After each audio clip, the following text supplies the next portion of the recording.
Okay, so suppose के अगर कोई ऑब्जेक्ट ऐसा है कि जिसका लेंथ 1 मिलीमीटर से कम है, 1 मिलीमीटर से भी कम है, तो मुझे ये बताओ कि क्या मीटर स्केल काम आएगा, या हमारे पास जो स्केल होता है वो काम आएगा? नहीं आएगा सर काम। नहीं आएगा। हाँ। तो उसके लिए और भी इंस्ट्रूमेंट है, vernier. So when you start to go to school, so in the laboratory you have an experiment regarding the vernier calipers. तो जब आप वर्नियर कैलिपर्स से एक्सपेरिमेंट करोगे तो आपको पता चल जाएगा। अभी मैं आपको इंफॉर्मेशन दे रहा हूँ, आपको याद रखना है कि वर्नियर कैलिपर्स के द्वारा जो लीस्ट मेजरमेंट होता है वो 10⁻⁴। वर्नियर कैलिपर्स के द्वारा जो लीस्ट मेजरमेंट होता है वो 10⁻⁴ मीटर जितना होता है। मतलब वो 1 मिलीमीटर का भी 10th पार्ट हुआ। तो वर्नियर कैलिपर्स का जो लीस्ट काउंट है, जैसे यहाँ पे आप देख सकते हो, वो 10⁻⁴ है। अब उससे भी कम मेजरमेंट करना है, तो you will see in the laboratory there are also some instrument called screw gauge and spherometer. तो micrometer, screw gauge and spherometer, so micrometer, screw gauge or spherometer are the instruments that can measure up to 10⁻⁵ metre. तो ये vernier caliper से भी कम distance measure कर पाते हैं।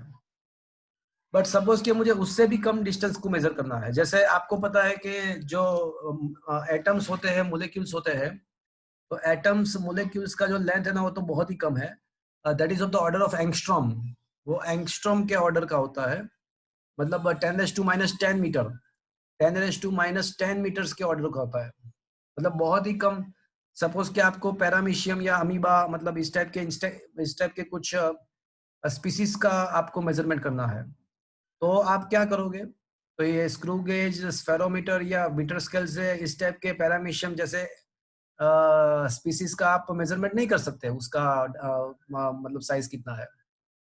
तो उसके लिए हम यूज करते हैं माइक्रोस्कोप का यूज करते हैं। तो माइक्रोस्कोप के द्वारा हम कितना मेजरमेंट कर सकते हैं? तो माइक्रोस्कोप के द्वारा उसका रेंज दिया हुआ है 10⁻⁸ मीटर टू 10⁻10 मीटर, उतना हम माइक्रोस्कोप के द्वारा मेजरमेंट कर सकते हैं। तो ये सारे स्मॉल डिस्टेंसेस का मेजरमेंट के लिए कौन सा इंस्ट्रूमेंट यूज होता है, उसका मेजरिंग रेंज कितना है, वो सारा कुछ यहाँ पे लिखा हुआ है, वो इंफॉर्मेशन है। तो वही चीज अब हम यहाँ पे और बहुत लार्ज डिस्टेंस है, बहुत ही लार्ज डिस्टेंस है, तो वो कोई इंस्ट्रूमेंट के द्वारा मेजर नहीं होता है, उसके लिए कुछ मेथड्स होती है। तो जैसे अर्थ से सन का डिस्टेंस अगर मेजर करना है, distance from the earth to the sun, तो ऐसा कोई स्केल नहीं होता है कि जो अर्थ से सन को उसका डिस्टेंस मेजर कर पाए, ऐसा कोई स्केल हम बना नहीं सकते। तो वो ये बहुत लार्ज डिस्टेंस अगर मेजर करना है तो उसके लिए कुछ इनडायरेक्ट मेथड्स होती है। अब आपको क्वेश्चन होगा ये सब डायरेक्ट एंड इनडायरेक्ट का मतलब क्या हुआ? तो डायरेक्ट का मतलब ऐसा हुआ कि फिजिकल कनेक्शन अगर सेट हो रहा है, कोई लेंथ का मेजरमेंट के लिए आप कोई फिजिकल इंस्ट्रूमेंट यूज करते हो, या कोई ऐसा मतलब जो दो पॉइंट के बीच का आप डिस्टेंस मेजर करते हो, तो वो दो पॉइंट कोई फिजिकल इंस्ट्रूमेंट से आप उसको कनेक्ट करते हो, कोई फिजिकल इंस्ट्रूमेंट से उसको कनेक्ट। जैसे हम ये सपोज के पेन है, तो ये पेन का लेंथ अगर मेजर करना है तो हम क्या करेंगे, यहाँ पे एक स्केल रख देंगे, तो ये स्केल के द्वारा हम पेन का लेंथ मेजर करेंगे। तो ये है ना, उसको इसको डायरेक्ट मेथड बोलते हैं, बिकॉज हमने कोई पर्टिकुलर फिजिकल इंस्ट्रूमेंट का यूज किया, दो पॉइंट को लिंक करने के लिए कोई इंस्ट्रूमेंट को हमने यूज किया, तो ये डायरेक्ट मेथड बोलते हैं। But distance from the earth and sun, तो क्या उसको हम ये कोई इंस्ट्रूमेंट के द्वारा उसको लिंक कर सकते हैं क्या? नो। नो। तो उसके लिए कुछ ऐसे मेथड्स हमको निकालना पड़ेगा कि जिसके द्वारा हम without connection, without physical connection, we can measure the distance, and that kind of thing is known as a indirect method. तो डायरेक्ट मेथड का मतलब कोई इंस्ट्रूमेंट के द्वारा अगर हम मेजरमेंट करते हैं, पॉइंट को लिंक करते हैं, तो उसको डायरेक्ट मेथड बोलते हैं। विदाउट इंस्ट्रूमेंट अगर कोई पर्टिकुलर अलग मेथड से उसका मेजरमेंट करते हैं तो उसको इनडायरेक्ट मेथड बोलते हैं। तो ये जो सेकंड, थर्ड एंड फोर्थ है वो डायरेक्ट मेथड है। देखो सेकंड, थर्ड एंड फोर्थ जो उसमें वर्नियर कैलिपर्स हम यूज करते हैं, हम स्फेरोमीटर या स्क्रू गोज यूज करते हैं। तो ये सारे डायरेक्ट मेथड है। और ये जो बहुत लार्ज डिस्टेंस के बारे में है, मोर देन 100 मीटर, तो कुछ इनडायरेक्ट मेथड होते हैं। कौन कौन से इनडायरेक्ट मेथड होता है, कैसे मेजरमेंट होता है, वो आज हम डिस्कस करेंगे, वो आज डिस्कस भी करेंगे। ओके, तो फ्रेंड्स, ये डायरेक्ट इनडायरेक्ट मेथड क्या है वो I think you are well understood. और इसके बाद पैरेलैक्स की बात है। अब हम करने वाले हैं parallax method. So this ninth question is frequently asked in the school examinations. Different schools, I had seen this question many times. Parallax method. Parallax method is the method to determine the distance from the Earth to the any planet. अर्थ से कोई planet का distance measure करने का जो method है उसको parallax method बोलते हैं। बट सबसे पहले तो ये समझ में आना चाहिए कि पैरेलैक्स का मतलब क्या है। तो फ्रेंड्स, आप एक काम करो, मेरे साथ एक काम करो। आपके हाथ में एक पेन होगा, है पेन आपके पास? कुछ भी, कोई भी पेन या ले सकते, कोई भी आप ले, लीनियर, कोई भी लीनियर ऑब्जेक्ट आप ले सकते हो। तो लिया आपने पेन, लिया हाथ में पेन? हाँ सर, लिया। अब आप एक काम करो, उसको ऐसे सामने रखो, और पेन के पीछे कोई रेफरेंस, मतलब कोई दूसरा ऑब्जेक्ट एज ए रेफरेंस आपको रखना है पेन के पीछे। मतलब वो वॉल भी, मतलब कोई रेफरेंस है पीछे। तो अब क्या करना है आपको, आपको एक आंख बंद करके, एक आंख को बंद करके आपको पेन को देखना है। पीछे पेन रेफरेंस के लिए कोई दूसरा वहां पे ऑब्जेक्ट पड़ा हुआ है, उसको रेफरेंस लेके आप देखना। तो पहले एक आंख को बंद करके देखो, और फिर दूसरे आंख को बंद करके देखो, तो क्या फील होता है आपको? पोजीशन चेंज हो रही है। हाँ, अगर पेन के पीछे कोई दूसरा ऑब्जेक्ट होगा तो आपको पता चल जाएगा, तो आपको फील होगा, तो फीलिंग आपको आएगा कि भाई पेन का पोजीशन चेंज हो रहा है। क्या वाकई में आप पोजीशन चेंज कर रहे हो पेन का? क्या वाकई में कर रहे हो क्या? नहीं सर। नहीं कर रहे नहीं हैं? Sir.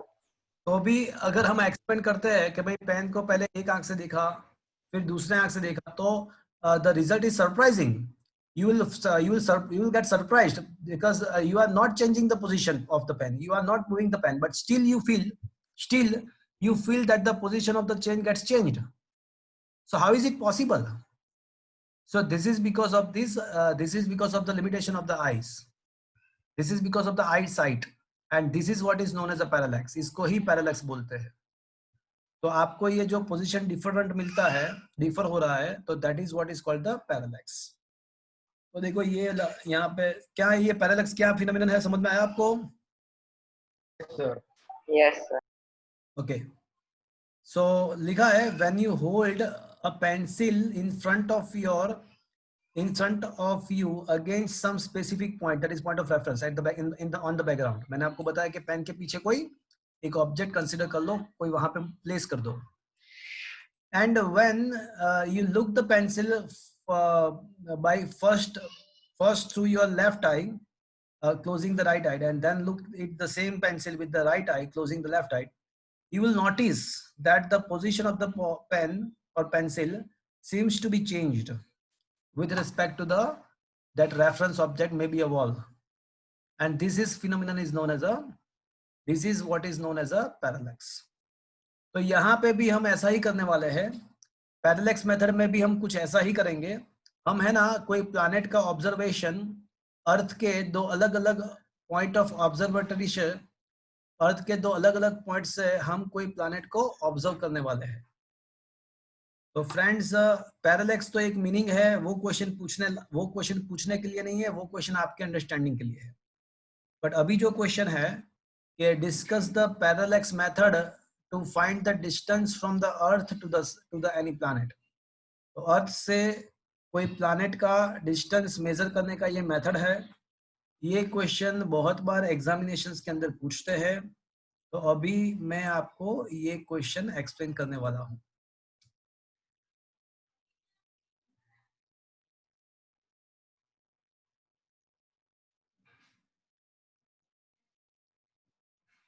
Okay, let this be the earth, assume करते हैं कि ये अर्थ है। तो ये यहाँ पे कोई अर्थ, यहाँ पे अर्थ है हमारा, और ऐसा अज्यूम कर लो कि बहुत दूर कहीं पे एक प्लानेट है। So let us assume here somewhere is a planet. क्या आपके मोबाइल में मैं जो यहाँ पे ड्रॉ कर रहा हूँ वो आपको दिख रहा है? ये सर दिख रहा है। Yes.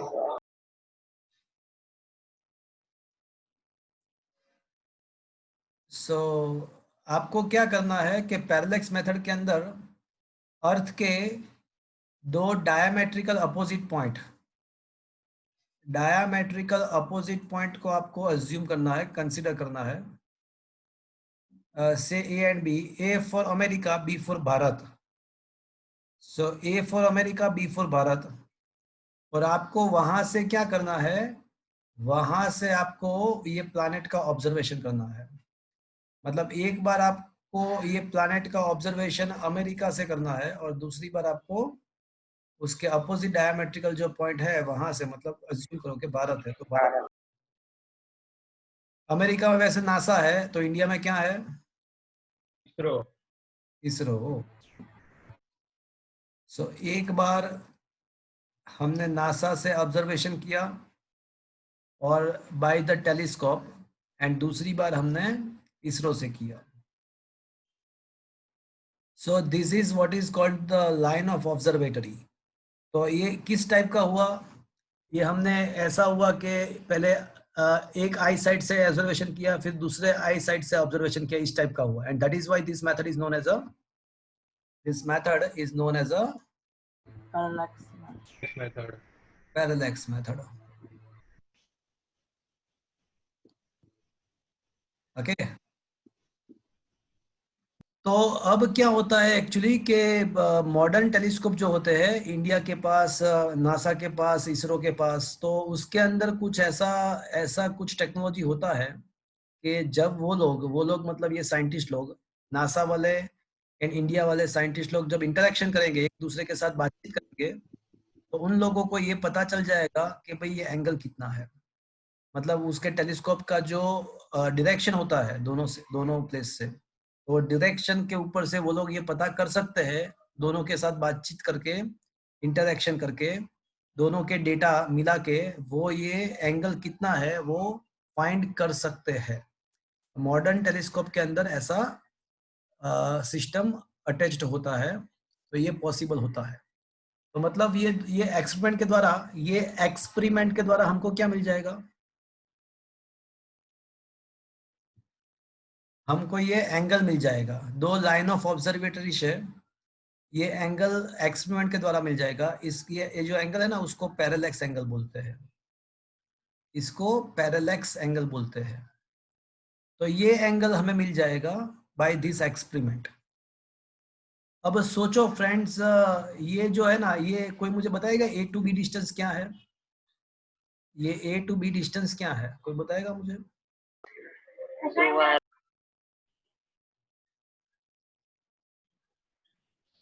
तो ए टू बी डिस्टेंस जो है, कैन आई से it is a diameter of the earth?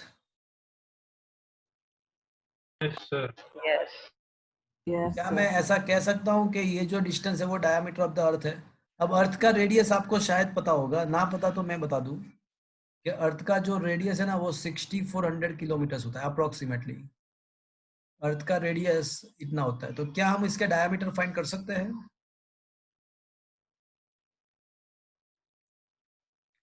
Is it okay friends? Yes, sir. Yes. 12,800. 120. तो फ्रेंड, यहाँ पे अर्थ का रेडियस पता है तो डायमीटर पता चल जाएगा, और ये जो है ना एंगल, वो हमको एक्सपेरिमेंट के द्वारा पता चल जाएगा। हमारा जो अल्टीमेटली टारगेट जो है ना वो ये है कि भाई अर्थ से प्लैनेट का जो डिस्टेंस कैपिटल डी है वो हमको फाइंड करना है, वो हमारा टारगेट है। अर्थ के सरफेस से प्लैनेट का जो डिस्टेंस है वो फाइंड करना हमारा टारगेट है। तो फ्रेंड्स, अब यहाँ पे मैं जो दिखा रहा हूं उसको ध्यान से देखो।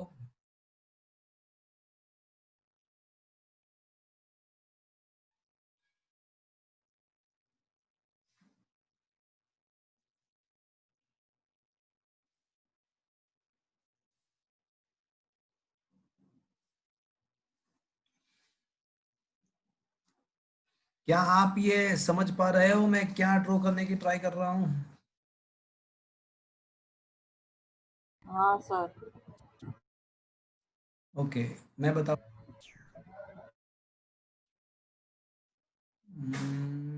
Okay,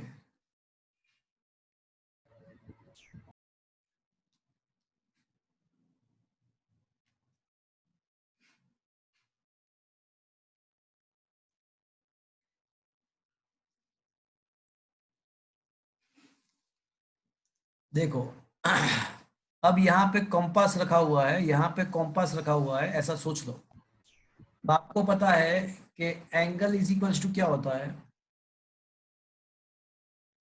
arc upon radius. Upon reading. तो यहाँ पे एंगल थीटा है।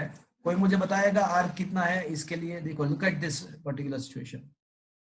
तो ये थीटा एंगल के लिए आर्क कितना है? देखो,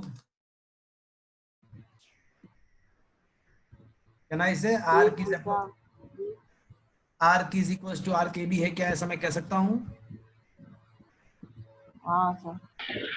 एंड रेडियस क्या है इसका? 6400. अरे भैया, 2 into 6 अर्थ का रेडियस की बात नहीं कर रहा हूँ। अर्थ का रेडियस ये होता है। मैं तो ये सर्कल दिखा ना आपको, यहाँ पे जो एंगल बन रहा है उसके बारे में बात कर रहे हैं। तो इसका रेडियस कितना होगा? देखो, कैन आई से तो मैं दिखाऊं, एपी लिख सकता हूँ क्या मैं? AP, हाँ. Is that okay friends? Yes. अब ये एंगल है ना, बहुत ही छोटा होता है। तो इसके लिए ये angle is a very small and the distance is very large. तो ये डिस्टेंस बहुत ही लार्ज होता है। तो ये जो कर्वेचर होता है, एबी का जो कर्वेचर होता है ना, वो अप्रोक्सीमेटली आप फ्लैट कंसीडर कर सकते हो। एबी का जो कर्वेचर, देखो मेरे मैंने बात सुनो। अर्थ कैसा, अर्थ एक्चुअल में कैसा है? अर्थ actual में कैसा? सर आवाज कट रही। अर्थ नहीं, किसी का माइक चालू है, बंद कर दो माइक। रज प्रियांशु, अच्छा हाँ। मुझे ये बताओ कि अर्थ एक्चुअल में कैसा होता है?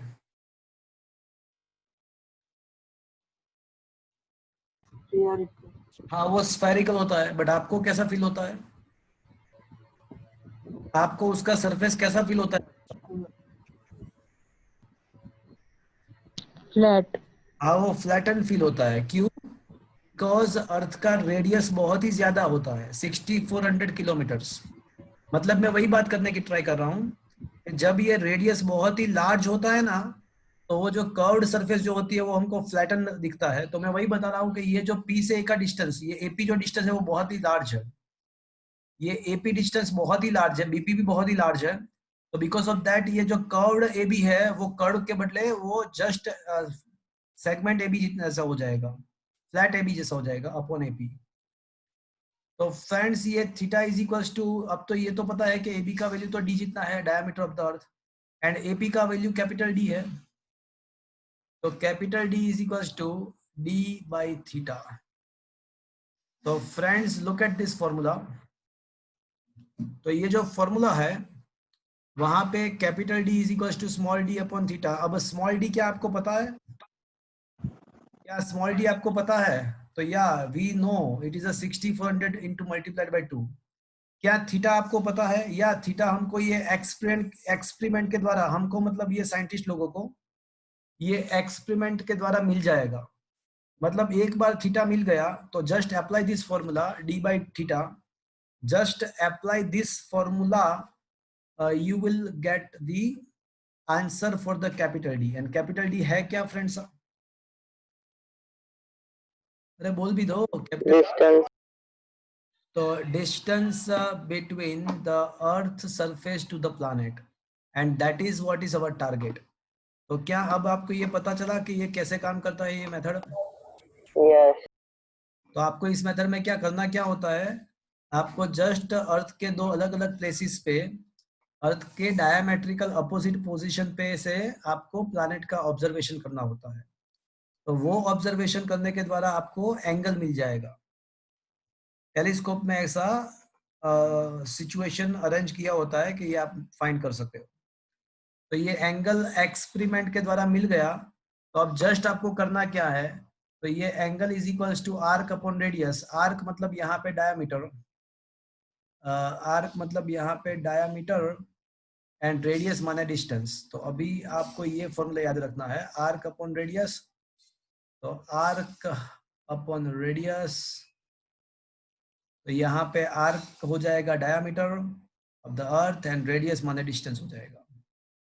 तो अब इसके द्वारा डायमीटर अपॉन डिस्टेंस, तो इसके द्वारा आप by applying this formula you will be able to find the distance from the earth to the planet। क्या ये मेथड आपको समझ में आया? Yes, sir. बट फ्रेंड्स यहाँ पे angle must be taken in the, ये अगर जब आप अब angle is equal to arc upon radius apply करते हो ना, तो आपको पता होना चाहिए कि ये जो एंगल है that must be taken, angle must be in a radian. तो ये रेडियन में होना चाहिए, because angle is equals to arc upon radius is a valid definition, is a valid equation when the angle given is in the radian। तो अगर angle आपको radian में नहीं दिया हुआ है तो सबसे पहले आप क्या करोगे, उसको रेडियन में कन्वर्ट करोगे। अगर आपको एंगल रेडियन में दिया हुआ नहीं है तो सबसे पहले आपको क्या करना होगा, उसका रेडियन में कन्वर्जेशन करना पड़ेगा। उसके बाद जाके आप ये फॉर्मूला अप्लाई कर सकते हो। ऐसे कुछ न्यूमेरिकल्स है, वो न्यूमेरिकल्स में आपको कराऊंगा तो पता चल जाएगा कि आपको एंगल को कैसे रेडियन में कन्वर्ट करना होता है। बट ये मेथड बहुत सिंपल है। I think you now able to understood this method. Okay, is it okay friends? Yes, sir. Okay, so friends, here is the parallax method. Parallax method is used to determine the distance between the earth and planet very far from the earth. Two positions from the earth are A and B. A planet S is observed from A and B. The distance between the A and B is a B, that is the diameter of the earth। मैंने जिसको D बोला था वहां पे उसको यहाँ पे B बोला हुआ है। अब ये जो एंगल ASB जो है उसको पैरेलैक्स एंगल बोलते हैं, और बताया कि भाई यहाँ पे जो B है ना वो D से कम है, मतलब B/D रेशियो बहुत ही कम है। So angle is very large, angle is very small. तो ये कहने का उसका रीजन, ये लाइन लिखने का रीजन क्या है, तो इस लाइन के द्वारा हम ऐसा कह सकते हैं कि ये यहाँ पे वैसे तो कर्व्ड AB होता है, आर्क AB होता है, बट उसको हम फ्लैट AB कंसीडर कर सकते हैं। तो now angle is equals to arc upon radius, so arc is equals to AB, radius मतलब AS। तो finally we have the equation, and by application of this equation, by using this equation we can find the distance between the earth and planet. तो ये question number 9। Question number 10 भी 2 marks में आ सकता है। Question number 10 ऐसा है कि discuss the method to find the dimensions of the planet. कोई प्लैनेट का डायमेंशंस फाइंड करना है तो उसका मेथड एक्सप्लेन करो। तो चलो फ्रेंड्स, अभी हमने जो डिस्कस किया था वो क्या था, Parallax method. मतलब वो किसके लिए था? Distance between earth and planet. हाँ, वो distance between the earth and planet के लिए था। अब हमारा जो टारगेट है, अब जो हमारा टारगेट है वो ये है कि हम अब कोई प्लैनेट का साइज, कोई प्लैनेट का डायमीटर फाइंड करना चाहते हैं। तो हम ऐसा मान के चलेंगे, हम ऐसा मान के चलेंगे कि हमने ऑलरेडी पैरेलैक्स मेथड अप्लाई कर दिया है। हमने अर्थ से प्लैनेट का डिस्टेंस ऑलरेडी फाइंड कर दिया है। तो ऐसा मान के हम चलेंगे। अभी जो टॉपिक है वो है कि हमको कोई प्लैनेट का डायमीटर फाइंड करना है, उसका साइज फाइंड करना है। बट मैंने बोला कि हम ऐसा मान के चलेंगे कि हमने अर्थ से प्लैनेट का जो डिस्टेंस है वो ऑलरेडी मेजर कर दिया है, पैरेलैक्स मेथड अप्लाई कर दिया है, हमको वो डिस्टेंस पता है। So assume that here is a some planet और यहाँ पे अर्थ है.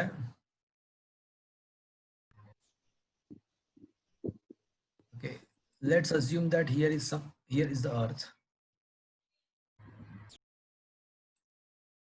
तो फ्रेंड्स ये अर्थ है.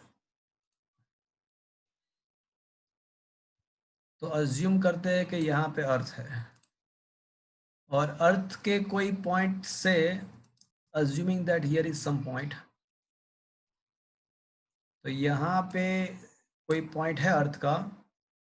तो यहाँ से हम क्या करेंगे, ये जो प्लैनेट है उसके डायमेट्रिकल अपोजिट पॉइंट्स को हम ऑब्जर्व करेंगे. इट मे बी अर्थ का जो यहाँ पे जो स्टेशन है वो इसरो भी हो सकता है, नासा भी हो सकता है. तो वहाँ पे टेलीस्कोप के द्वारा हम अर्थ के कोई प्लेसेस से, अर्थ के कोई प्लेस है वहाँ से टेलीस्कोप के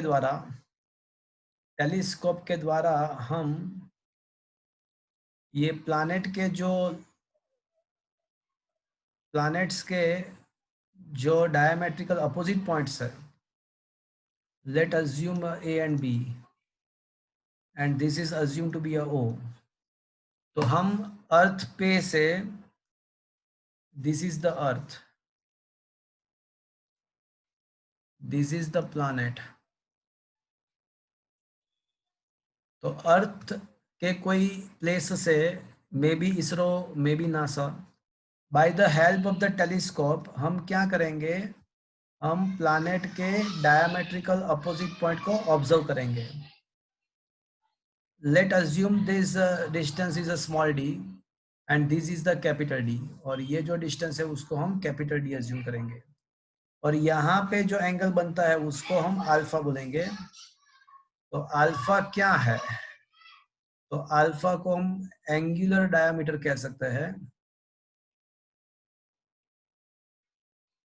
angular diameter of a planet, उसको क्यों एंगुलर डायमीटर बोलते हैं, बिकॉज ये अल्फा किसने सब्सटेंड किया, तो कि भाई ये प्लैनेट के डायमीटर जो है ना उसके द्वारा ये अल्फा सब्सटेंड हो रहा है.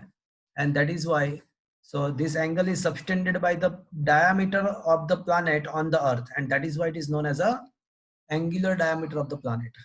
बट वापस से फिगर को देख के मुझे बताओ कि angle is equals to arc upon radius. यहाँ पे वापस से इक्वेशन अप्लाई करना है. Angle is equals to arc upon radius, ये इक्वेशन अप्लाई करना है. तो मुझे क्या लिखना चाहिए, सोच के बताओ.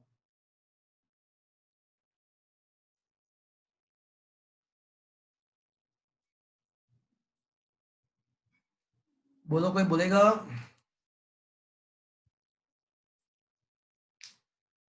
अब यहाँ पे आपको कंपास रखना है. Am I audible to you friends, मेरी आवाज आपको आ रही है? सर आ रही है. तो बताओ मुझे, arc angle is equals to arc upon radius apply करना है तो क्या करेंगे, इज इक्वल्स टू क्या होगा, बोलो. AB upon AO.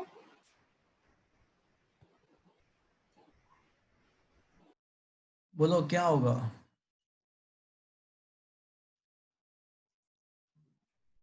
AB upon AO. AB upon AO. हाँ, तो यहाँ पे ऐसा होगा, ये बात है.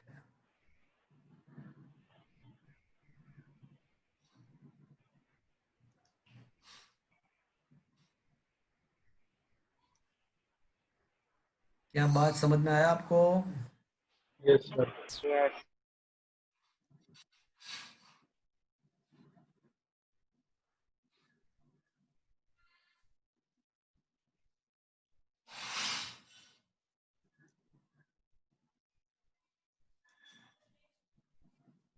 हाँ, अब बराबर है.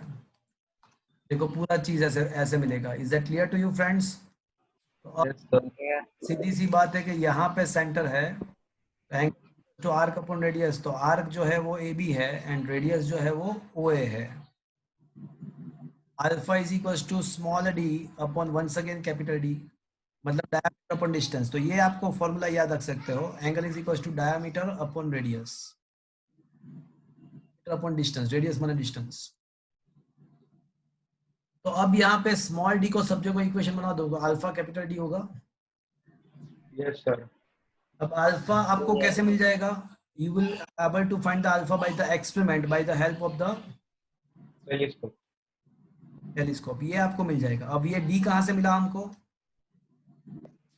सर डिस्टेंस कब करते हैं? Parallax method. We already had applied the parallax method. तो मुझे ये अर्थ से प्लैनेट का डिस्टेंस पहले से पता है, अल्फा भी पता है, कैपिटल डी भी पता है, तो मुझे क्या मिल जाएगा? स्मॉल डी मिल जाएगा। Small d मिल जाएगा। हाँ सर। ये स्मॉल डी क्या है? Which is the size of Size a of planet. Planet. समझ में आ गया? हाँ sir. So this is the way you can find the size of the planet, मतलब diameter of the planet. Is it okay? Yes, sir. Yes, sir. ये 9th and 10th question, दोनों question, ये जो 9th and 10th जो दोनों questions है वो को प्रिपेयर करने हैं as a 2 mark. Okay, so there are some questions based on this topic, but before starting that question, let me complete the 11th and 12th question. Question is, which type of electromagnetic waves are used in the optical microscope? देखो ये large distance की बात खत्म हुई। देखो हम distance यहाँ पे बात कर रहे हैं मेजरमेंट की। तो right now the topic which we are discussing is a measurement. तो फ्रेंड्स मेजरमेंट की बात कर रहे हैं और डिस्टेंस के मेजरमेंट की बात कर रहे हैं। तो हमने कौन कौन से डिस्टेंस के मेजरमेंट की बात की अभी तक?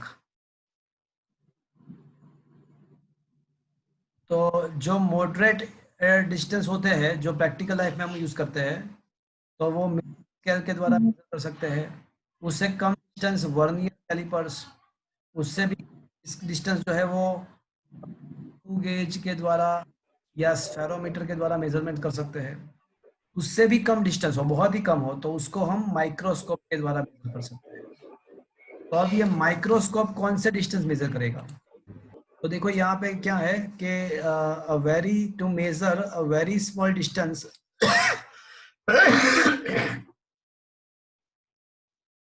like a size of a molecule, vernier calipers and screw gauge cannot be used.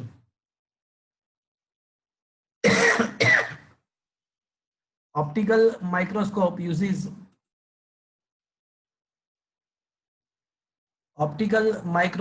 uses the visible light. A wavelength of this light is a order of 4000 angstrom to 7000 angstrom. तो optical microscope के अंदर 7000 angstrom to 8000 angstrom का wavelength use होता है। And because of that, hence to measure the result the length of the size of the visible light, optical microscope can be used.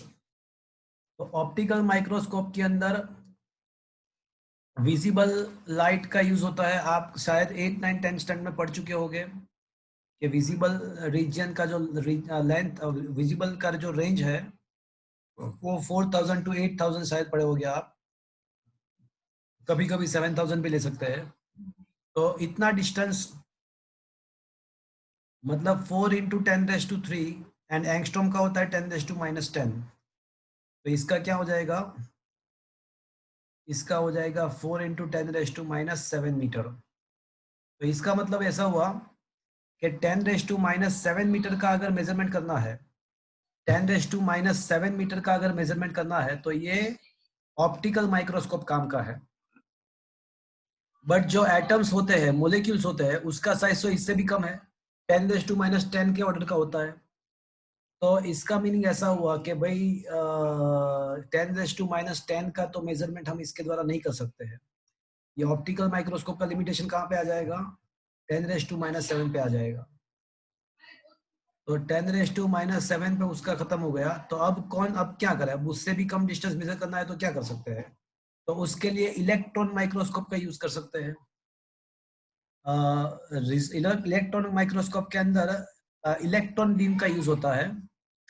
in the electron microscope, electron beam is used instead of visible light.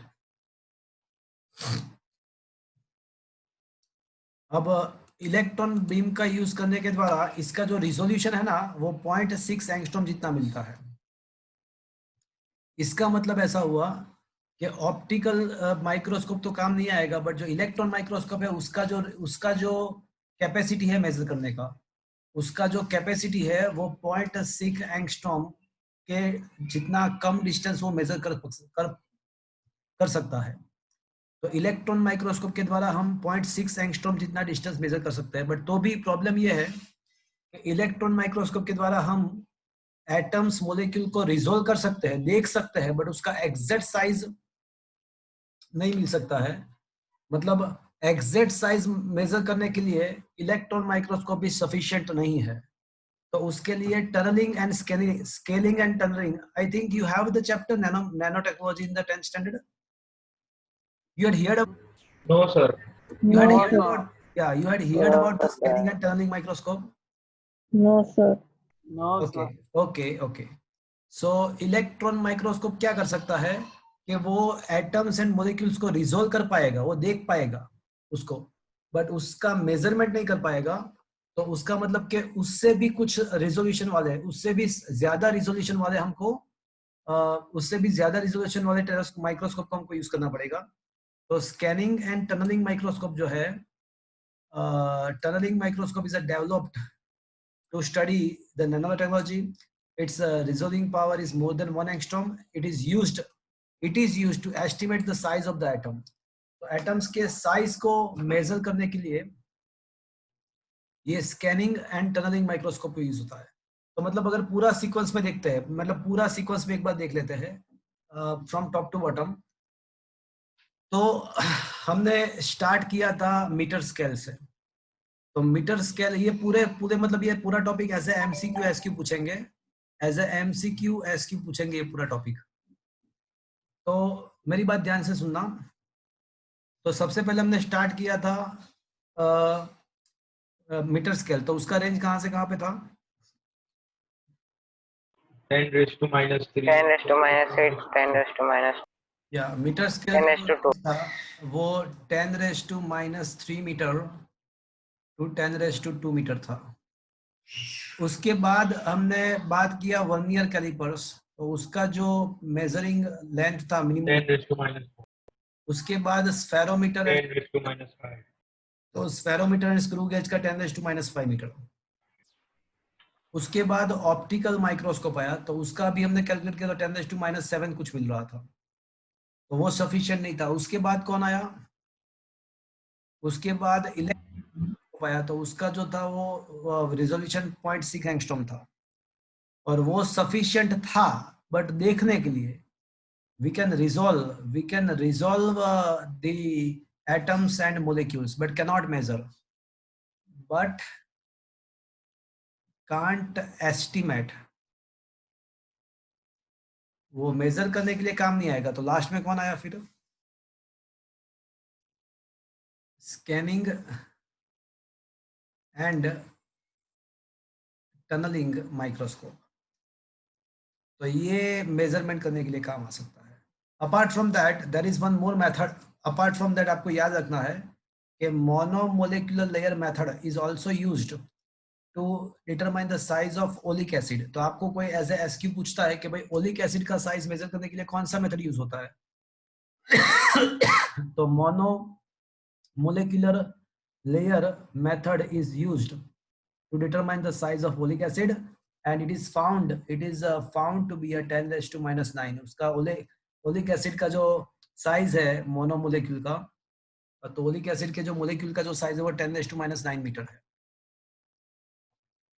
तो ये सारा length का measurement हुआ। ये कम smallest length की बात है। अब लार्ज लेंथ मेजरमेंट करने के लिए कौन सा यूज होता है, कौन सा मेथड यूज होता है? बोलो, लार्ज लेंथ के मेजरमेंट के लिए कौन सा यूज होता है? कौन सा मेथड यूज होता है? किलोमीटर। हाँ, उसके लिए पैरेलैक्स मेथड इसका यूज होता है। यूनिट किलोमीटर होता है और बहुत सारे यूनिट है। बट मेथड जो है वो पैरेलैक्स मेथड है। तो कुछ क्वेश्चन अब कुछ क्वेश्चन पैरेलैक्स मेथड के साथ लिंक्ड है, तो वो हम अब डिस्कस करने वाले हैं।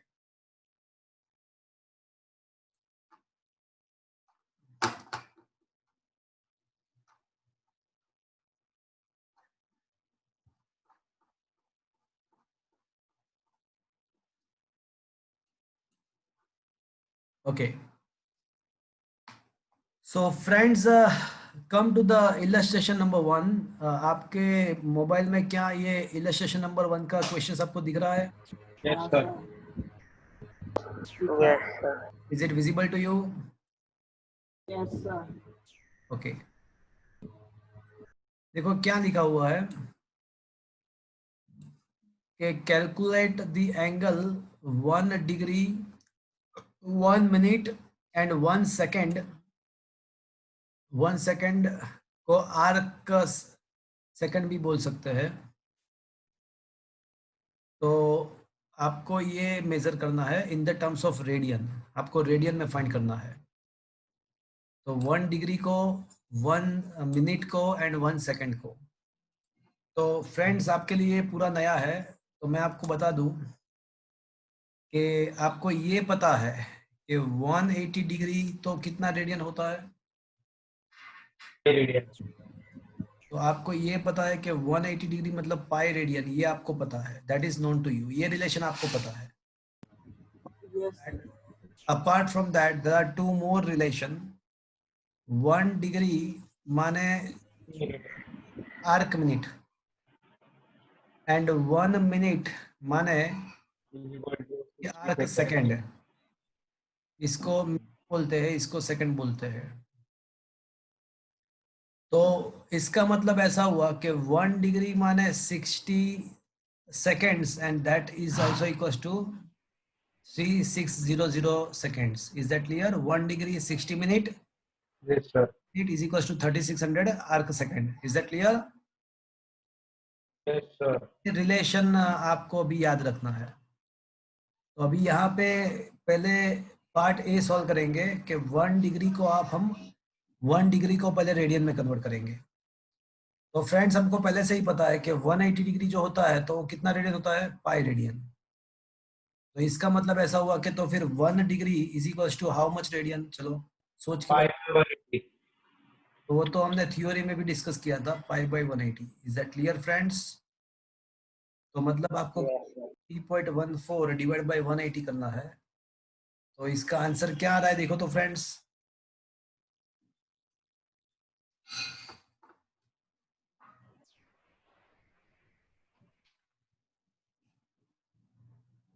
Zero point 01745. हाँ तो इसका आंसर क्या आएगा फ्रेंड देखो,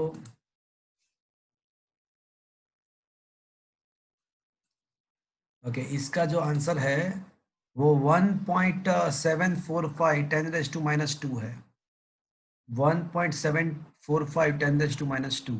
ओके तो इसका आंसर आएगा 1.745 10⁻² रेडियन। चलो ये क्या आपको समझ में आया? 1 degree is equals to how much radian. आपको ये अभी रिलेशन याद रखना है, ये रिलेशन आपको याद रखना है, because whenever you wants to convert the degree into the radian, then you can apply the formula, you can apply this relation. चलो अब दूसरा वाला जो है वो कितना है, 1 seconds। ओके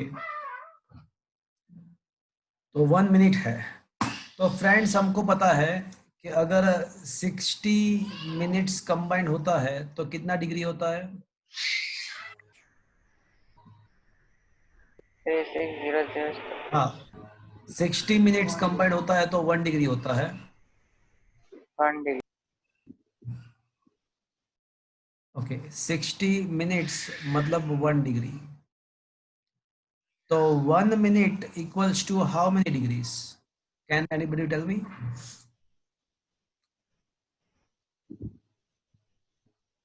बता दो भैया। 1 by 60. या तो it will be a 1/60 degree, मतलब 1/60 into 1 degree. क्या ऐसा कह सकता हूँ मैं? Can I Yes. say 50 meter is equals to 50 into 1 meter? Is it okay? Yes, sir. Yes, sir. तो 1 by 60 into 1 degree. अब 1 डिग्री तो हमको पता है कितना रेडियन है. 1 डिग्री तो हमको पता ही है कितना रेडियन है. 1.74 5 by 1. 10 raised to minus 2. Is that clear, friends? Yes, sir. तो 1 minute is equal इसका आंसर आएगा, देख लेते हैं एक बार. तो इसका आंसर आएगा 2.91 10 raised to minus 4 आ जाएगा. 2.91 10 raised to minus 4. ओके. तो फ्रेंड्स इसका आंसर आएगा 2.91 10 raised to minus 4 रेडियन. चलो अब सेकंड वन इज ओवर. अब थर्ड वन. तो थर्ड वन जो है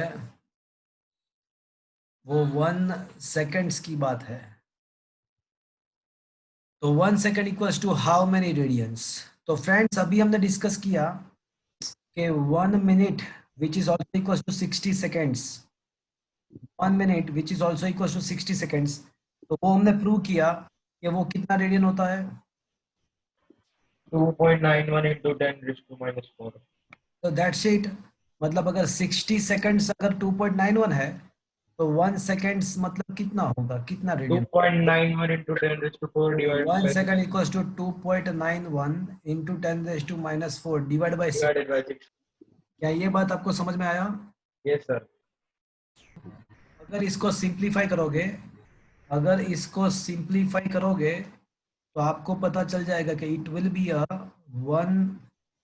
अगर इसको सिंप्लीफाई कर दोगे तो आपको ये पता चल जाएगा कि 1 second equals to 4.85 into 10 raised to minus 6 radian.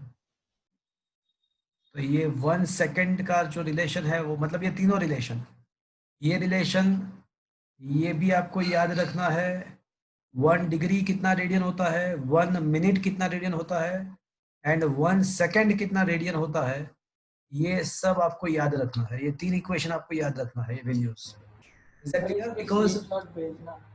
हाँ, बिकॉज इसका है ही मतलब स्क्रीनशॉट भेजने की जरूरत नहीं है. Very very clearly it is mention in the question. देखो मैं आपको बताऊं, एकदम सिंपल से लिखा हुआ है. पूरा मेथड दिया हुआ, देखो ये रहा, पूरा दिया हुआ है, पूरा मेथड अच्छे से दिया हुआ है. सो इसकी मतलब जिसकी जरूरत होगी वो मैं आपको दे दूंगा स्क्रीनशॉट में. जिसका जरूरत नहीं है तो आप यहाँ से देख सकते हो. It is clearly mention here all the thing. Okay, Okay, sir. Relation याद रखना है. ये 3 रिलेशन आपको याद तो रखना है. ये 1 डिग्री कितना रेडियन होता है, 1 मिनट कितना रेडियन होता है एंड 1 सेकेंड कितना रेडियन होता है. You have to remember this relation. Is it okay friends? Yes, sir. Yes, sir. Yes, sir. तो अब इसके बेस पे हम वो पैरेलल मेथड वाले क्वेश्चन सॉल्व करेंगे. तो friends come to the question number 3.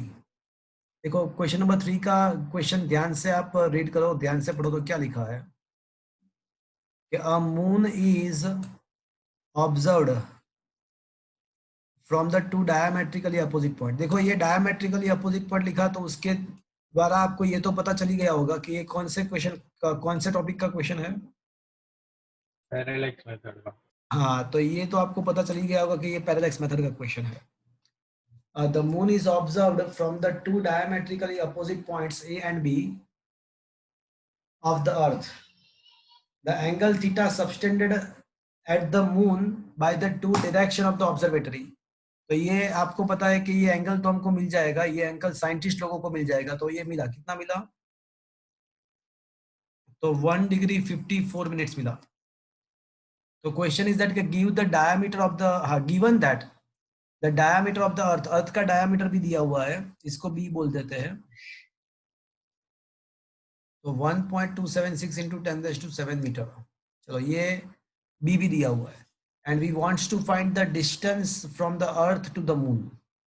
तो मुझे ये पहले से पता है कि एंगल इज इक्वल्स टू, याद है आपको एक फॉर्मूला मैंने आपको बना के दिया था, डायामीटर अपॉन डिस्टेंस,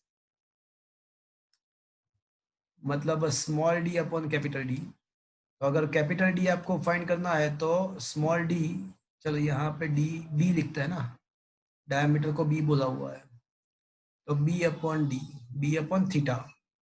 चलो क्या हमारे पास बी है ना, थीटा भी है, बट एक प्रॉब्लम है। कोई मुझे बताएगा क्या? We have to just put the values in the equation and get the answer, but एक प्रॉब्लम है। कोई बताएगा कौन सा प्रॉब्लम है? तो वो चेंज करना पड़ेगा। या हमको जो एंगल दिया हुआ है वो कौन से फॉर्म में है? हमको जो एंगल दिया है वो कौन से फॉर्म में है? Degree degree and minute, degree degree and minute के फॉर्म में है, वो नहीं चलेगा। हाँ वो नहीं चलेगा, तो हमको उसको किस में कन्वर्ट करना पड़ेगा? रेडियन। रेडियन में। तो सबसे पहले वो काम करते हैं। Theta is equals to 1 degree 54 minutes. अब मुझे ये बताओ कि 1 डिग्री कितना मिनट होता है? 60 60 मिनट। एंड 44 में 5 मिनट्स तो है ही, 54, तो कितना मिनट हो गया? 1 तो थीटा इज इक्वल्स टू 114। 20 क्या बोल रहे हो आप? अरे कैलकुलेशन थोड़ी ना करना होता है। वहाँ का रेडी किया। हाँ तो 114 मिनट्स होगा। Is that clear? Can I से 114 इक्वल्स टू 114 इंटू 1? 50 मीटर्स माने 50 into 1 metre. Is that okay? Yes sir. और मैंने Yes. अभी प्रूव किया कि 1 मिनट मतलब कितना?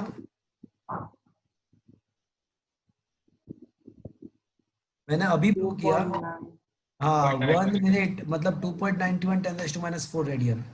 तो ये अब पूरा रेडियन में कन्वर्ट हो गया। अब ये जो एंगल है वो रेडियन में कन्वर्ट हो गया। अब आप simple just put the values in the equation, gate the answer. Gujarat board के जो बच्चे हैं उसको कैलकुलेटर एग्जाम के अंदर अलाउड है, कैलकुलेटर एग्जाम के अंदर अलाउड है। सीबीएसई बोर्ड में अलाउड नहीं है, गुजरात बोर्ड में कैलकुलेटर अलाउड है। Okay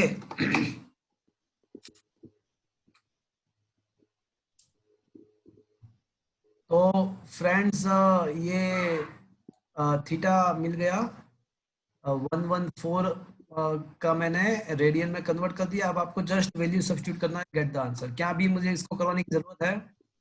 no sir. No sir. Okay तो you can do this question. वही किया हुआ है यहाँ पे। देखो पहले क्या किया है कि थीटा को पहले मिनट में कन्वर्ट किया, और फिर मिनट को जैसे 1 मिनट इक्वल टू 2.91 जो रिलेशन है उसका यूज किया, और उसको कन्वर्ट किया रेडियन में, और फिर रेडियन में कन्वर्ट करने के बाद just put the value, gate the answer. Question number 4 देखो। सन एंगुलर डायमीटर, चलो सन का एंगुलर डायमीटर हमको दिया हुआ है। क्वेश्चन नंबर 4 में सन का एंगुलर डायमीटर दिया हुआ है।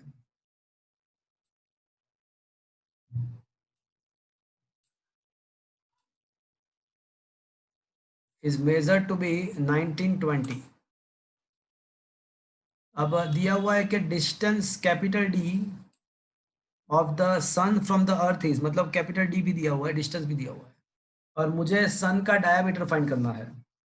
तो वापस से वो फॉर्मूला हम यहाँ पे भी याद अप्लाई कर सकते हैं। एक कॉमन फॉर्मूला मैंने आपको अप्लाई करके दिया था कि एंगल इज इक्वल्स टू, क्या याद रखना है आपको? Diameter upon distance. चाहे कोई भी मेथड हो, चाहे पैरेलैक्स मेथड अप्लाई करते हो, या चाहे आप कोई ऑब्जेक्ट, कोई प्लैनेट का डायमीटर फाइंड करते हो, तो ये दोनों के लिए कॉमन फॉर्मूला है। Angle is equals to diameter upon distance, ये कॉमन फॉर्मूला है। तो मतलब आपको अलग अलग फॉर्मूला याद रखने की जरूरत नहीं है। दोनों थ्योरी में अलग अलग फॉर्मूला याद रखने की जरूरत नहीं है, ये एक ही फॉर्मूला याद रखो, काम हो जाएगा। तो angle is equals to diameter upon distance. तो यहाँ पे मुझे डायमीटर फाइंड करना है, तो एंगल भी है डिस्टेंस भी है, एंगल भी है डिस्टेंस भी है। तो अब यहाँ पे एंगल भी है डिस्टेंस भी है, आप फाइंड कर सकते हो, बट एक प्रॉब्लम है। कौन सा प्रॉब्लम है? मिनट सेकंड्स में ये हमको 1920 सेकंड्स में है, तो 90 कन्वर्ट करना है। इंटू 1 सेकेंड हो जाएगा। 1 सेकंड का मतलब क्या हुआ? रिलेशन आपको याद रखना है 4.95 टू 10⁻⁻6 रेडियन। तो क्या फ्रेंड्स अब आप ये सब कर पाओगे? देखो तो, is it okay friends? Is it okay? देखो अब सॉल्यूशन देख लो एक बार। Yes.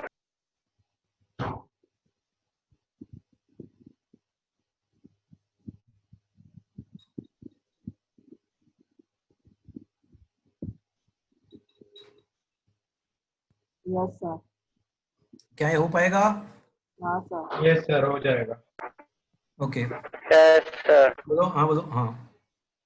ओके, अब एक्सरसाइज का 2 क्वेश्चन हम कर पाएंगे।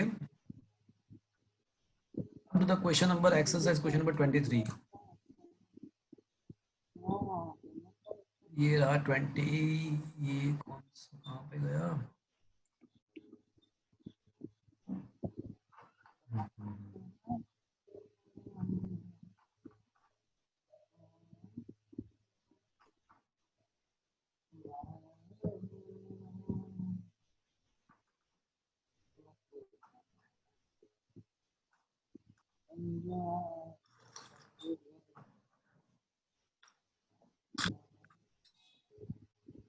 क्वेश्चन नंबर 24, क्या आपके मोबाइल में क्वेश्चन नंबर 24 दिख रहा है आपको? हाँ sir. Yes, sir. Yes, sir.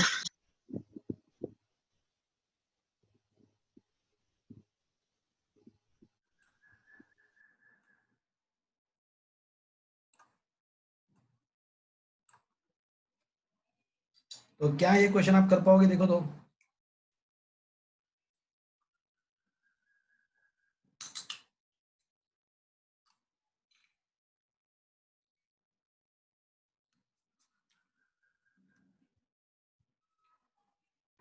हाँ सर, हो जाए। अब planet Jupiter is at the distance, मतलब डिस्टेंस दिया हुआ है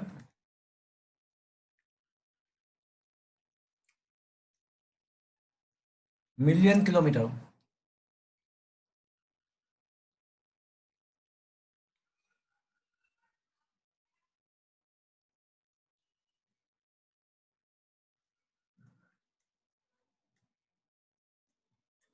क्या ये समझ में आया? Yes sir. तो पहले तो मैंने इसको मीटर में कन्वर्ट किया। अब एंगुलर डायमीटर मतलब एंगल दिया हुआ है 35.72 मिनट सेकेंड्स, और मुझे डायमीटर फाइंड करना है। तो सर तो ये 35.72 सेकेंड्स को सर डिवाइडेड बाय 3600 करेंगे तो डिग्री में हो जाएगा ना कन्वर्ट? पर डिग्री में लाके क्या करोगे? बाद में रेडियन में ला देंगे। सर ऐसा- इंटू 4.85 ऐसा क्यों 10 करते to हो? minus 2। ऐसा क्यों करते हो? अब डायरेक्टली इंटू 4.85 है ना हमारे पास रिलेशन। ये डायरेक्ट रिलेशन है हमारे पास, 1 सेकेंड इक्वल्स टू 85, तो यही डायरेक्टली यूज कर लो। हाँ okay sir. Okay, yes sir. And angle is equals to क्या? 1.732 into 10 to minus 6 मीटर। हाँ नहीं नहीं नहीं, एंगल का डेफिनेशन क्या है? आर्क अपॉन रेडियस, मतलब आपको मैंने बताया आपको कैसे याद रखना है, diameter upon distance.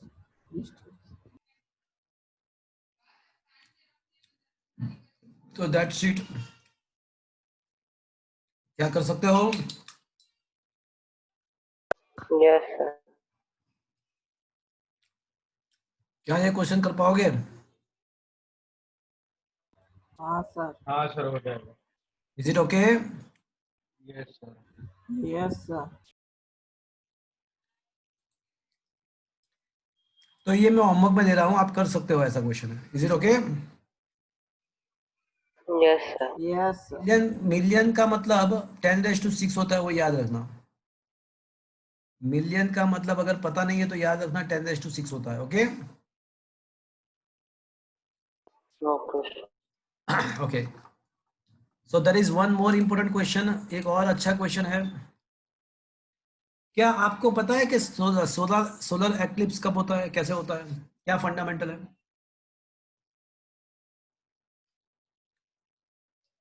What is the fundamental behind the solar eclipse? किसी को पता है?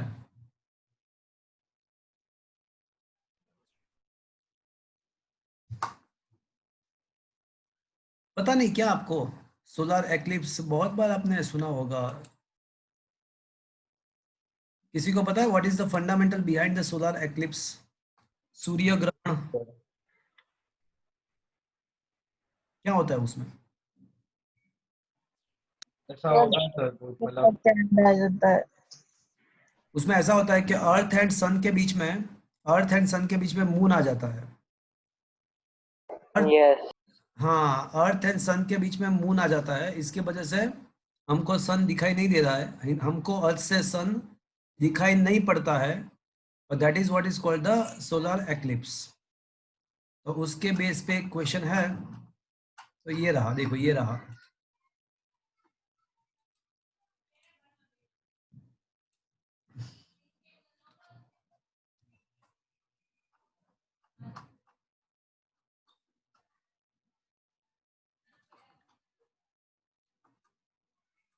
ये आपको ये फिगर दिख रहा है friends? Yes, sir. Yes sir. तो ये अर्थ है, ये सन है, और उसके बीच में एग्जैक्टली ऐसे मून आ जाता है। तो हमको क्या, हम अर्थ से देखते हैं तो हमको मून ही दिखाई देगा, सन नहीं दिखाई देगा। Is that clear? Yes, sir. तो अब क्वेश्चन को समझने की ट्राई करते हैं, क्वेश्चन क्या है। So look at the question. Question is that it is a well known fact, it is a very well known fact that during a solar eclipse, a total solar eclipse, the disk of a moon almost completely covers the disk of the sun. From this fact and from the information you gather from the question number 3 and 4, तो question 3 and 4 में जो information हमको मिला उसके द्वारा we have to determine the diameter of the moon. Moon का diameter find करना है। तो एग्जाम्पल 3 and 4 हमने अभी डिस्कस किया, तो ये सारे इंफॉर्मेशन एग्जाम्पल 3 and 4 के अंदर लिखा हुआ है।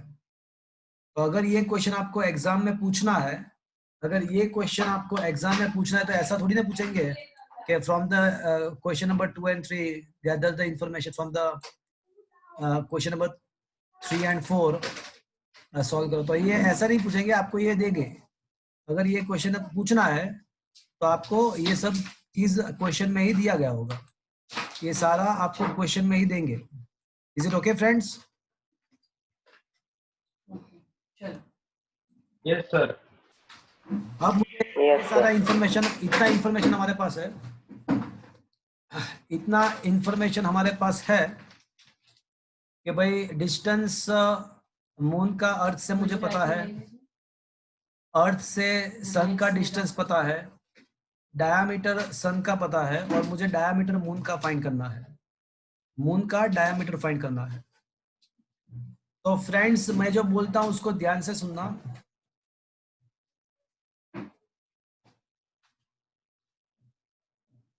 अब सोचो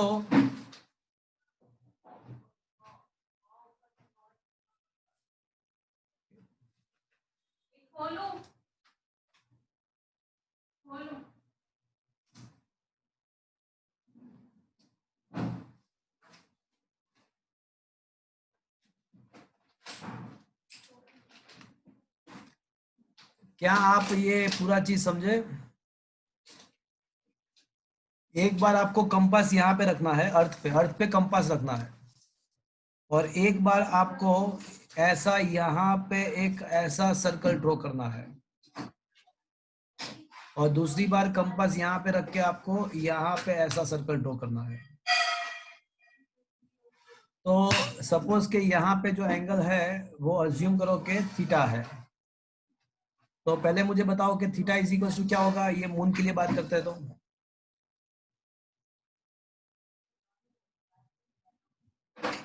बोलो, angle is equal to arc upon radius, diameter upon distance, angle is equal D upon R. तो diameter of the moon upon distance of the moon from the earth. क्या ये समझ में आया? Yes sir. और दूसरी बार वहां से ही आपको सन का ऑब्जर्वेशन करना है। तो कैपिटल डी। हाँ, एंगल तो वही का वही रहेगा, एंगल तो वही रहेगा, बट अब क्या आएगा, diameter of the sun upon distance of the sun from the earth.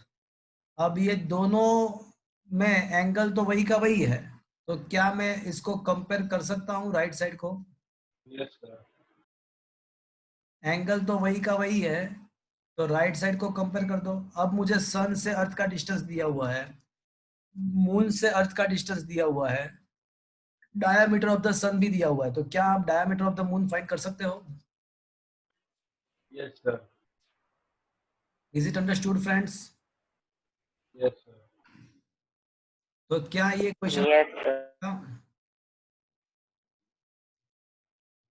Is this question is understood? Yes. Okay, तो आपको इस क्वेश्चन में यहाँ से ये रिलेशन कहाँ से आया? तो ये जो रिलेशन है वो कहाँ से आया, ये वाला रिलेशन? तो उसके लिए आपके पास अगर नोट्स हो, नोट्स लेके बैठे हो, तो आप यहाँ पे साइड में लिख दो कि एंगल थीटा, यहाँ पे थीटा मेंशन कर दो और लिख दो कि angle theta is equals to diameter of moon upon distance of the moon from the earth, and theta is also equals to diameter of the sun upon distance of the sun from the earth, और उन दोनों को compare किया है उसके बाद, फिर इसके वजह से ये equation. Is that clear to you friends? Yes. क्या ये समझ में आया फ्रेंड्स आपको?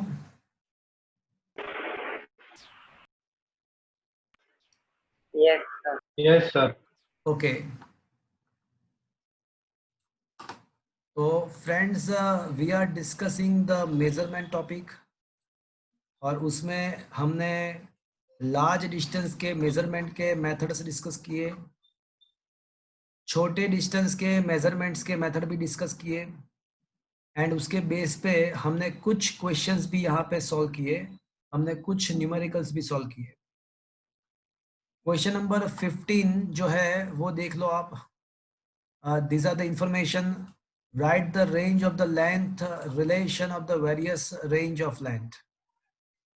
तो अलग अलग रेंज आपको, मतलब the size of the object where come across the universe are vary over the very wide range, vary over a very wide range. Dimension of the nucleus of the atom is 10 raised to minus 14 metre. Nucleus का जो size है वो 10 raised to minus 14 metre का होता है, and पूरे observable universe का जो साइज होता है वो 10 raised to 26 मीटर होता है। ये सारे इंफॉर्मेशन है। लेंथ के मेजरमेंट के लिए अलग अलग टाइप के यूनिट्स का यूज होता है। 1 फर्मी माने फेम्टोमीटर, तो 1 फर्मी मतलब 10 raised to minus 14 metre, 15 metre. Size of the nucleus 10 raised to minus 14 metre. 1 angstrom 10 raised to minus 10 metre. Nano, micro, kilo, millimetre, kilometre, megametre, एस्ट्रॉन। हाँ, और ये जो लास्ट 3 जो है ना, ये लास्ट 3 जो है उसके बारे में हम डिटेल में डिस्कशन करेंगे। ये जो 3 जो पैरामीटर्स दिया हुआ है, astronomical unit, light year and parsec, तो ये जो 3 चीज है उसके बारे में डिटेल में डिस्कशन नेक्स्ट लेक्चर में करेंगे। इसका डिटेल में डिस्कशन करेंगे, इसको डिटेल में डिस्कस करेंगे नेक्स्ट लेक्चर में। तो फ्रेंड्स, आज का सेशन मैं यहाँ पे खत्म करने वाला हूँ। तो क्या ये आज का सेशन आपको समझ में आया फ्रेंड्स पूरा? Yes, sir. Yes, sir.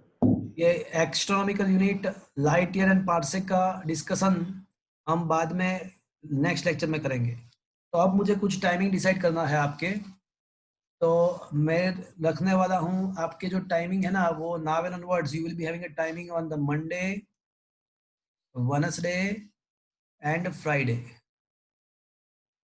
क्या मंडे एंड वेडनेसडे में 12:30 to 2 o'clock रख सकता हूँ? Yes sir. Yes, sir. Is it? Yes, sir. Yes, sir. And Friday का जो टाइमिंग है आपका, तो फ्राइडे का क्या मैं, ये फ्राइडे का जो टाइमिंग है वो 11:30 से लेके, किसी का स्कूल है क्या फ्राइडे मॉर्निंग में? Yes, sir. हाँ सर। Sir. ओके ओके, तो इसको निकाल देते हैं। Can we arrange the lecture on the Friday 3:30? Yes, sir. Will it be do? Is it convenient to you? No, sir. Okay. क्या होता है फ्राइडे बोलो? सर कार्तिक सर का होता है कितने बजे होता है? 4 o'clock. 4 o'clock होता है. चलो. Anybody else? Yes, sir. Karthik sir का ही. Okay.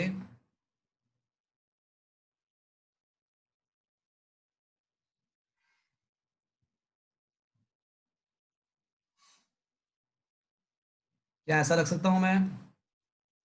Yes, sir. Will it do? Yes. Yes, sir. Is it fine now? Yes, sir. Kartik sir Yes. लगा के थोड़ा 10 मिनट लेट स्टार्ट करें. ओके. हाँ sir. तो ये चलेगा. तो अभी लेक्चर अब कब आएगा आपका? Friday. Friday 2:45 to 4 o'clock. Is that okay? Yes, sir. Yes, sir.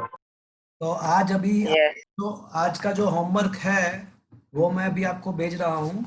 आप साथ साथ में होमवर्क करते रहना. Okay. Yes, sir. Yes, sir. Screenshot है तो वो भी मैं आपको भेजता हूँ और इसका लेक्चर का लिंक भी भेजता हूँ आपको. ओके. Yes. तो आज का सेशन अभी मैं यहाँ पे खत्म कर रहा हूँ. Okay. Yes, sir. Okay. Bye. Bye.